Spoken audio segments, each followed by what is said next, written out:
Hey guys, it's Outtro. Long time no see.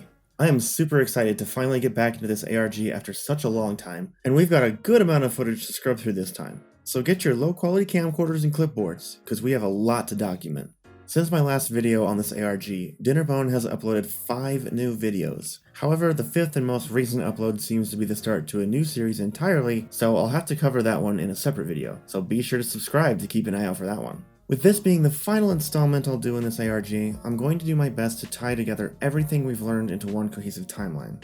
We pick up our story, still in the White Rooms, with a simple yet puzzling video. We walk up to a clock that is framed next to a door, and it falls to the floor right as the handle of the door begins to turn. Whatever's behind the door seems to be struggling to figure out how to open it, which suggests that it's probably not human, but some sort of entity. What it could possibly be, we can only guess as the video feed cuts out right as the door opens. An important detail to note here is the clock is not moving, but is instead stuck on the time 7:21 at 45 seconds. Knowing Dinnerbone's previous videos, numbers are pretty significant, so there's a good chance this will be tied to something important. Unfortunately, I haven't been able to quite pinpoint what that is. Our next video, Backrooms 4, skips to a different section of the White Rooms, more specifically a hallway of millions of doors. Imagine the anguish of running through 10 million doors only to have to turn around because you went the wrong way. I don't know about you guys, but I personally would just give up at this point. The pinned comment under this video by O.S.H mentions that the nature of the Backrooms is that perseverance is not rewarded, but rather mocked. Any attempts to escape the Backrooms often ends up deeper in the labyrinth than where you started, and the harder you try, the worse the situation becomes. When we finally get back to the opposite end of the hall, we find a note that says to draw 577,777,300,000 smileys to unlock the door. I just wanted to point out here that this number isn't random. It was actually chosen by us. See, a bit before this video came out, Dinnerbone posted a community poll on YouTube asking us to pick one of 3 different numbers. Given that the other 2 choices were either 10 or 20, it's obvious why this one won the poll by a landslide. But of course, none of us knew what it was for until the video was released. Going back to the comment from O.S.H, they calculated that if you spent 2 seconds drawing each smiley, it would take 366,424 years to complete. It seems impossible, yet in the very next video, it seems to have been completed, with the door having been unlocked. In that video, we travel through that door, which seems to be a portal of some kind, since it's just a white void from what we're able to see, and it drops us back into level 0 of the Backrooms once again. Like mentioned before, perseverance is mocked and not rewarded. The more effort we put into escaping, the more trapped we become. In this video, Backrooms 5, we finally are at the point where we are no longer alone. We get our first glimpse of whatever entity is in there with us, and it seems to be messing with us rather than hunting us down, as we can see from this clip of getting hit by a milk jug. Oh, try me, bitch. Dinnerbone does a really good job of making the entity's intentions vague, and it really adds to the overall uneasiness of the whole place. The last we ever see of this particular entity is when it snatches up a random phone we find in the hallway. When I first saw this clip and heard the phone buzzing on the ground, my initial thought was the phone buzzing pattern was most definitely Morse code. However, I tried deciphering it multiple times to no avail. I tried reordering the lines and dots into different groupings, but still no coherent words came up. I ended up bringing it to my Discord server to see what others thought about it, when Moxie replied, "It sounds like it was a ringtone, but just got looped in the next cut." You see guys, this is why it's important to double check your sources and to get feedback from others once in a while. I had been so focused on trying to find clues and evidence of anything that I didn't even realize there was a cut in the video, since I had only been focusing on the audio. It didn't sound like a repeated loop because of the cut in the video, so I assumed it was a coded message.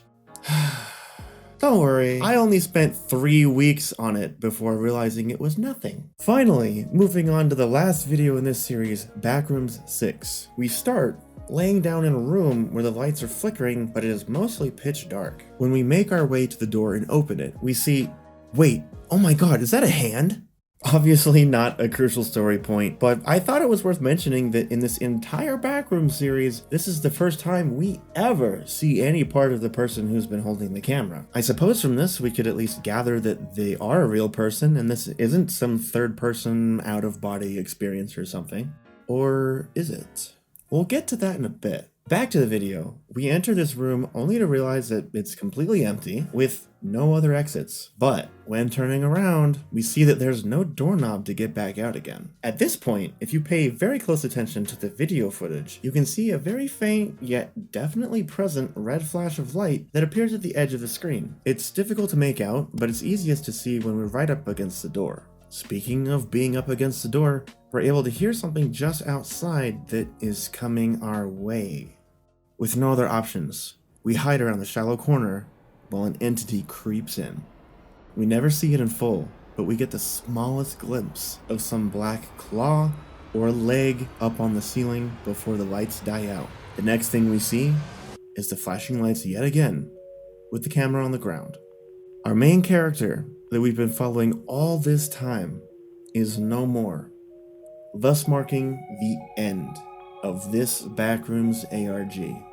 So what does all of this mean? It's crazy to see this ARG finally come to an end after nearly 3 years of development. The very first video was uploaded on July 21st of 2020, and the final was uploaded just 10 months ago, which I guess that just goes to show how late I am to making this video. Hey, don't look at me. These videos take time to make. I also just get really distracted with other things, but we don't need to get into that. I know what you all must be wondering now that we've taken a look at all the videos in this series. What is my definitive conclusion to this ARG? How does everything tie together with the entities in the recent videos all the way back to Tom Nelson from the first videos? Well, depending on how you look at it, there could be many different theories, but based on my research and digging, I believe that this whole ARG is nothing more than a brain experiment of some kind. Of course, that's not to undermine how crazy some kind of brain experiment would be, but stick with me here. I think in this universe that Dinnerbone has created, the Backrooms only exist in some sort of mental purgatory that was created by Tom Nelson himself. In case you need a bit of a refresher, in the first video I made about this series, we learn about a man by the name of Emperor Tom Nelson, who is trying to create a new world order and a new, all-controlling global government. I think he created the Backrooms as a sort of matrix to insert subliminal messages into the minds of the users that basically will brainwash them into being under his control.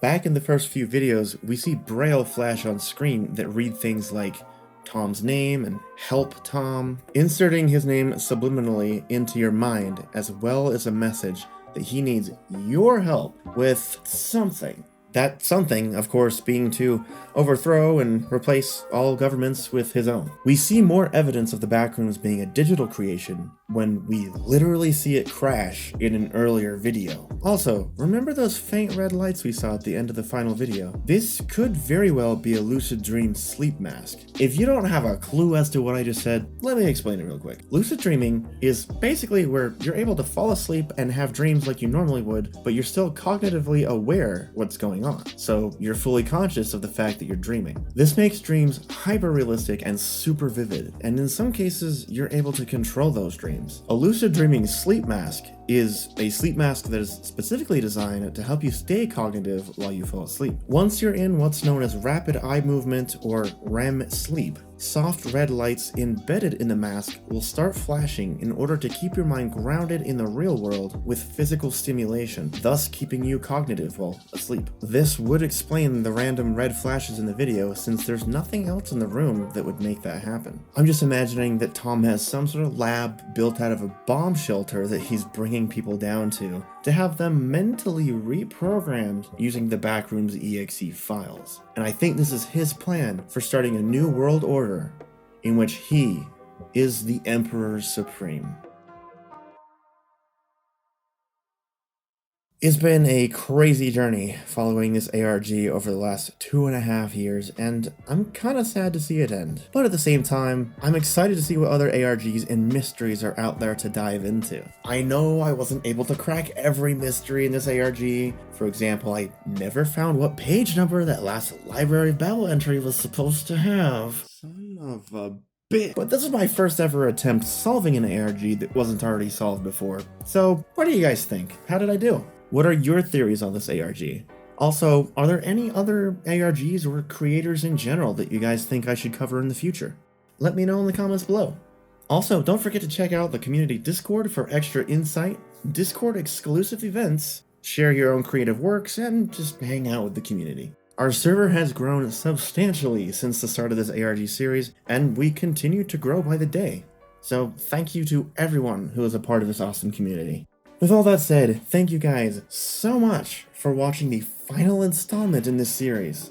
It has been one hell of a ride, and I can't wait to see you all in the next video.